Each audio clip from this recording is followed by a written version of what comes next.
Jefferson County Post Sports starts right now. Welcome to Jefferson County Post Sports with Mike Stanley. Brought to you today by Angie Cox State Farm Insurance in Jefferson City. Welcome back, my co-host, Andrew Briggs. Thanks for coming back on with us. You've been absent for a long time. Yeah, good to be back finally. We're going to recap today. We're going to recap the first half of the Jefferson County football season, as they did have a bye week this week. Through the first 5 games, they are 2-3, but they have played some really good competition here in the last 3 games. Yeah, they played extremely good teams. They played Maryville, Morristown West, those top teams, which Maryville is a tough test just in that. Yeah. But playing those tough teams, I feel like they have responded pretty well. But it'll be interesting to see how they respond the rest of the season. Yeah, I really think too, those first 2 games, man, they were coming out to prove something, especially against Grace Christian, the first game of the season. They came out to prove something. But then it was like, okay, Carter, here comes Carter, and Carter is a middle-of-the-road team, and Jefferson County was dominant in that game. But then it was kind of like, okay, you play these better teams, and they kind of know what's coming. They've schemed, like for instance, they've schemed to stop the little middle route to Noah. They've schemed to stop Gurriel on the outside. They're able to move a guy over when they like to run that screen pass with Gurriel. And then, of course, Jefferson County's running game against those great defenses that they've played in those last 2 or 3 games just hadn't been able to get much going. They haven't been able to establish a run at all in any of those last 3 games, which I think is a big problem because you can't establish a run game. You try to throw it. Teams are going to pick up that no matter how great wide receivers you have. You've got to establish a run game early, which they haven't been able to. It's just been busted like that all the time. But like you said, they came out the first 2 games, proved stuff, proved they weren't a joke, and they were really there. And then the next 3 games, they kind of, Bradley Central, they played good, I thought. And then Morristown West and Maryville, Morristown West, they didn't play good. Offense didn't play good at all. But Maryville, they played okay. They held their own good. But just the last couple games, which Bradley Central, they played good. But West, it wasn't really that good of a game. Yeah, and in the Bradley Central game, I mean, they had an opportunity to win the game. And that's all you can ask for late in the fourth quarter is the opportunity to win the game. It didn't happen that way. They went ahead 17-14 with six minutes left and allowed Bradley Central to score on the long 62-yard pass. Like you said, that's all you can ask for is the chance to win against number 10 team, ranked team in the state. Right. But they had their chance, and a couple mistakes here and there, they fixed those and they win that ball game. But sometimes it's just football; it goes one way and goes the other. Right. Now I do think, looking ahead to the last half of the season, last 5 games of the season here, I do think that Jefferson County will be able to be competitive in all 5 of these games. Of course, Thursday night they get William Blunt because of the Luke Bryan concert in Blunt County on Friday. It's the only team that I know that would move a game up because of a concert in their town.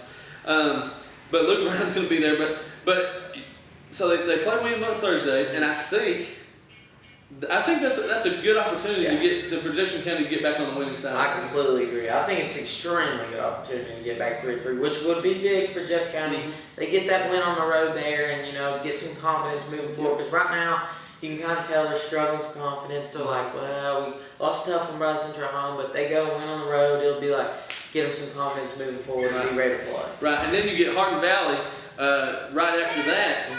You get Hardin Valley, and Hardin Valley is a good football team, but they're not say a Morristown West, a Bradley Central, a Maryville by any stretch of the imagination. Of course, Science Hill ranked number 3 right now in Class 6A. But Bradley Central very easily could have beaten Science Hill. And if you look at that game, there was some missed opportunities by Bradley Central watching the film on the Bradley Central Science Hill game. And for Jefferson County to be able to compete with Bradley Central and have an opportunity to win that game, you have to think Jefferson County be able to compete there as well. You got to think going forward, Hardin Valley, as you said, they're a good team, but they're not just a great team that you think Jefferson County can go out and play with and have a chance to beat. But then Science Hill's quarterback got hurt last week, so they don't know how long he's out. So he's out. He's their big playmaker they got there. So you never know what's going to happen there. But say they do get him back, I still think Jeff County, I like their chances in that game too. Absolutely. And of course, I've talked to Jeff Black, who is the wide receivers coach at Hardin Valley. Mm-hmm. Him and I have struck up a friendship here. And I asked him, I said, what is Hardin Valley's weakness? Mm-hmm. And he said their offensive line. Yeah. And I think, well, he said offensive and defensive line, but if their offensive line is their weakness, Jefferson County's strength on defense is their front seven. Yes. So I mean that has to bode well for Jefferson County in that matchup. Then of course, like we said, Science Hill, you got Science Hill, but then you have Dobbins Bennett, and Dobbins Bennett's gonna be tough. Yeah, it's very tough. They're ranked in the top 10 in the state as well, number 7 right now, I think. You have Dobbins Bennett, and then of course you have Bearden, which I think that's a very winnable game. I think if Jefferson County can end the season, you know, they've started 2-3. If they can finish these at least 3-2, and that'd be 5-5, being 500, going into the playoffs, depending on who they draw. I think they can make some noise. They're good enough to win a first-round playoff. Yeah. I think. If they get to 5-5, I think that's really big for them. Just going into the playoffs, just because they'll give them confidence. And Jeff County has so many playmakers inside and out that you never know a team can come in and think, oh, they're not that good. They're 5-5. They sleep on them, and then bang, Jeff County gets up on them, and then I think that would be good. I think they can make some noise in the playoffs. I do too. And I guess moving forward, you know, that's going to be the key. Yeah. If they can start to make plays like they did against the Grace Christian, against Carter, if they can make those type of plays, I think Jefferson County does finish the season strong. Right? Yeah. I think the key is definitely getting off to a good start. They just haven't got off to good starts at all this season. As in Morristown West, DeAndre takes the first play to the house. Yeah. Maryville, they take it, their first pass, that was like a 60-yard pass for a touchdown. Yeah. But I think it's just for Jefferson County getting off to a good start in each game, getting a little momentum. I think that'll be the key for them in the rest of the season. Right. Moving ahead now to our Jefferson County Post, Angie Cox State Farm Player of the Week. And it is none other than my co-host, Andrew Briggs. And he was unaware of this. So I will go ahead and tell you that he was caught off guard on this. So, but he is our Player of the Week, able to finish strong in your career at Jefferson County. Just 3 shots back of making the state tournament. Kind of reflect on your time here at Jefferson County on the golf course. Well, it was definitely a good 4 years. Obviously, it was tough to end it like that, to miss about 3 shots, knowing that I was at my home course and I shot that score all day that I could have and I had the ability to make it. But it was tough, but I thought I had a great 4 years at Jefferson County, and I appreciate everything that all my coaches and everything has done for me. And just looking forward to moving on in my golf career now, just to see where it takes me and where else I can go. Yeah. Well, I guess you were all conference. Talk a little bit about that. How does that make you feel to know that you were of the elite in the conference this year? It makes me feel good. Just all conference, knowing that I was the top 8 was in the conference and one of the elite players in the conference and in the area. It just makes me feel good and shows that the work I had put in had shown off, and that all the time I'd spent finally was shown. Yeah.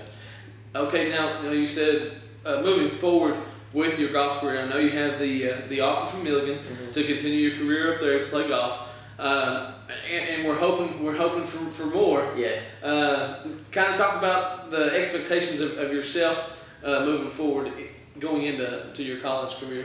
Definitely, wherever I end up and wherever it takes me is definitely just to keep working hard and getting better every day, and trying to just keep my game getting better and don't fall back. And even if I go to a smaller school, I can still make it. Doesn't matter what I do there. Yeah. If I play good there, I can keep going on. Peter Malnati didn't do that much in high school, number 2 player, and then worked his butt off, and now look where it's got him. Right. So just keep working hard and keep doing that. Exactly. And to elaborate, Peter Malnati was he played on a state championship golf team back in 2004 for Jefferson County.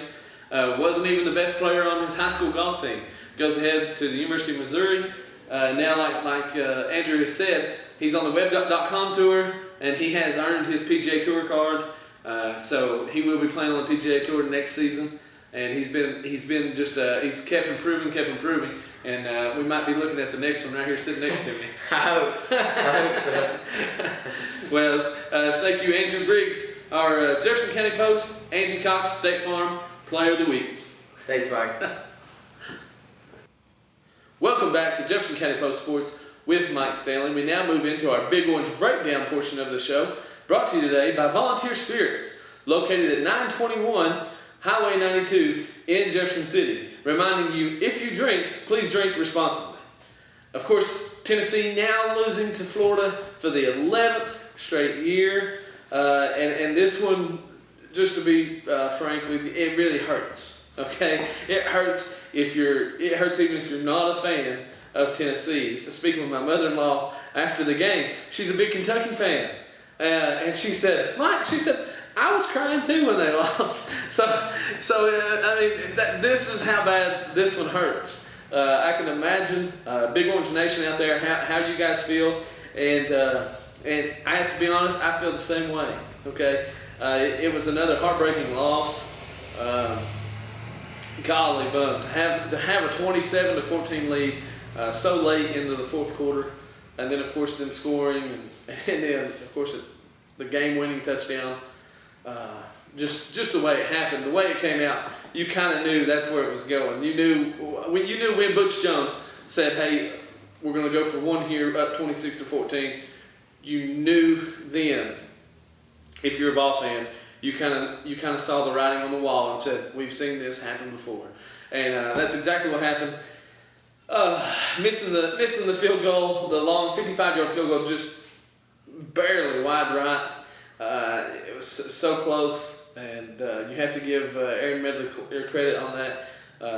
The first one during the timeout, when Florida took the timeout, he was short, and he was determined not to leave the one that mattered, the one that counted. He was determined not to leave it short. He had a leg probably for 65 yards on that one. Just left it just a little bit right, and if you just have to hope that these players bounce back quickly, because you have Arkansas coming into town this week, and despite their 1-3 record, they are a good football team.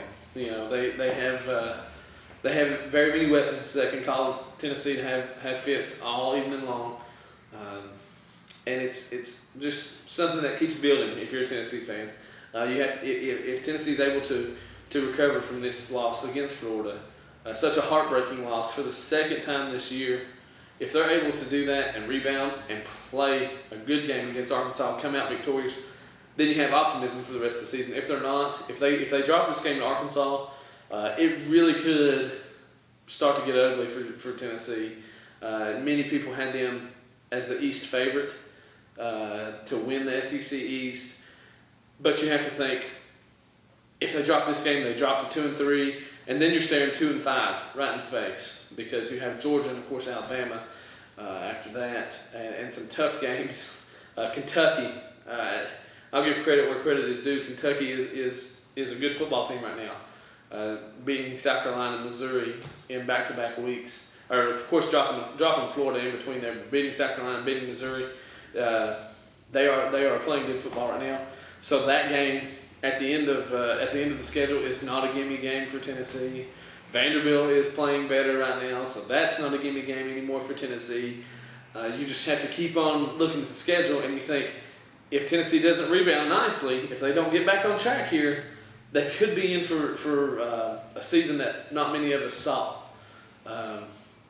They do have some cupcake games still left with North Texas and teams of that nature, but it could get ugly for Tennessee if Butch Jones does not right the ship right now and get these guys motivated to play this week, which I think he will. I think they'll be okay, but they have to come out strong against Arkansas. Arkansas will be able to jump on them quickly. Arkansas also losing a heartbreaker this weekend to Texas A&M in overtime, so I think they'll be wanting another shot at redemption, another shot at beating a good football team in Tennessee, another shot at getting in the win column and getting to 2-3. So they'll be coming in Knoxville ready to play, and I think it's key for Tennessee to get off to a quick start. Now, if you're a Tennessee fan, do not jump off the boat just yet.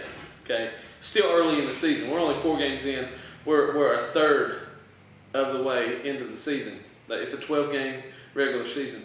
So don't jump off the boat yet. Don't criticize too much, but also don't kind of get lost in the hype that was this season. I do think next season is Tennessee's year to break out, to be back on the national scene, back on the map, being in a top 15 program again next season. Now, that being said, they have all the signs, they have all the ability to do that moving forward this season. They have to get these 2 losses to Oklahoma and Florida out of their mind, move forward into the season, and be able to win the games that they're supposed to win. Okay, so you have to do that. If they can do that, they can still have a very successful season, finish at 7-5, 8-4. But it's going to be a very, very, very difficult road for Tennessee moving forward. That is our Big Orange Breakdown, brought to you today by Volunteer Spirits, located at 921 Highway 92 in Jefferson City. Reminding you, if you drink, please drink responsibly. Welcome back to Jefferson County Post Sports with Mike Stanley. Moving forward into our 5th quarter segment now, brought to you by the Dandridge General Store, located in the downtown historic district of downtown Dandridge. And Andrew, we got some really good college football games to get to this week. But first of all, let's start with our own Jefferson County. Travels to William Blount, like we already said, on Thursday. Who do you have? I'm going to take Jefferson County. Yep. I think they come off these losses and they're fired up, ready to go. Got another game they can win. Mm-hmm. I think their offense is going to be firing on all cylinders. Defense is going to play good. Defensive line, everybody's going to be fired up. I think they'll go down there to William Blount and win. Yeah. William Blount, came to our house last year, won 21-19, Mm-hmm. close game. I'd have to agree with you, though. I think Jefferson County, with this week off, it kind of gives them a week to not only get back to 100% physically, but it also gives them a chance to get their mentality back, get their mind back right.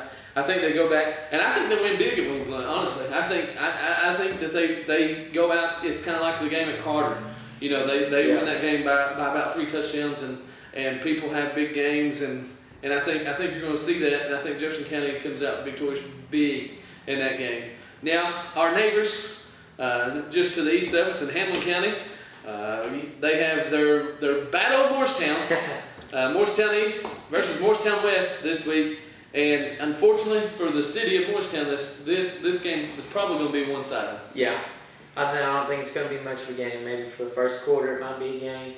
But definitely picking Morristown West. No doubt about it, because their defense came off a huge win against Central, which was an extremely good win.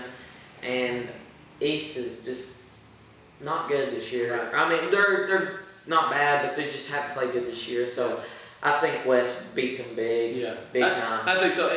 Morristown West defense is just too strong. Yeah. They've proved it against too many teams now that, hey, we are the real deal here. Yeah. And I think Morristown East is fighting some injuries here. I think Morristown West, like you said, I think Morristown West wins this one big. I don't even know if it's close. Yeah.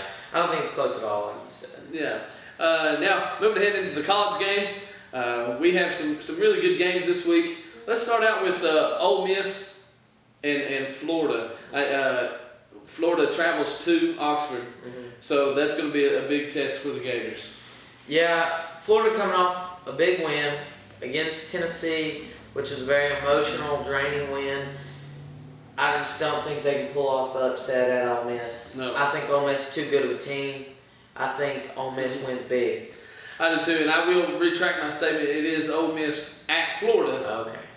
But I don't think it matters. Yeah, I don't think it matters either. I think Ole Miss wins very big. Yeah, I think Ole Miss is capable of running Florida completely out of this game, and I think they do. Yeah. I think they had a lackluster performance against Vanderbilt this year, or like this past week, because of their big win against Alabama. But I think they go to the Swamp and they're able to come out victorious, unlike Tennessee was able to do. Now we'll go another great game is Alabama at Georgia. Alabama, of course, one loss against Ole Miss. Georgia being 4-0 right now, and Nick Chubb is almost unstoppable. Yes. I think that's going to be a really, really good ball game. Probably the best of the weekend to watch. Yeah. But I'm going to pick Alabama. Yeah. I think that Nick Saban is going to come in there. He's such a great coach. I think he's going to come in there with a great defensive plan. I'm not sure you can stop Nick Chubb, but I think you can let him get his. Yeah. And just limit the rest of the team for what they can do. Mm-hmm. And I think his defense is going to come out, and it's going to be a great ball game, but I think Alabama comes out on top. Right. I'm gonna go Georgia just because this game is between the hedges. I think Alabama's defense, of course, is great. Mm-hmm. Ole Miss was able to score 40 plus against this defense. Yeah. I think Georgia wins this game because, and like you said, Nick Chubb will get his, but I think finally Georgia has a quarterback who will be able to complete passes in a big time situation. Of course, against South Carolina, he completed 25 of 26 or something crazy like that. And then, of course, this past week was really good against Southern, but it is Southern. I had read somewhere after the first game of the season, he's now like 41 of 46. Wow. That's really good. Yeah, I mean that's a very high percentage. Yeah. So I think he continues that. I think Georgia gets the win in Athens this weekend. Now, here we come down to Arkansas traveling to Tennessee. Tennessee probably should be 4-0 right now, but instead they're 2-2. Arkansas is on the flip side of things. Mm-hmm. Lost a game against Akron, lost against Texas Tech, lost against Texas A&M. They're struggling right now, but it always seems like you get a struggling team when they come to Knoxville. They suddenly find their rhythm. Yeah. I think Tennessee wins because it's at home and they're coming off an emotional loss at Florida. Everybody's down, and I think the fans are going to get back up for this game just to see if this team can get up from. They've been knocked down twice, and see if they can get up and respond. But I think they'll beat Arkansas, and I think it'll be pretty handily. Yeah. I think that they're going to come out with something to prove, and their defensive line's going to come out and play really good. And I just don't think Arkansas can play with them. This pains me to do this, but I'm going to go Arkansas in this game because, and anybody who knows me knows that I'm a diehard Tennessee fan. I bleed orange.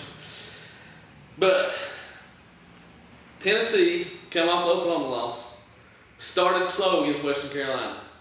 Okay? Arkansas is not Western Carolina.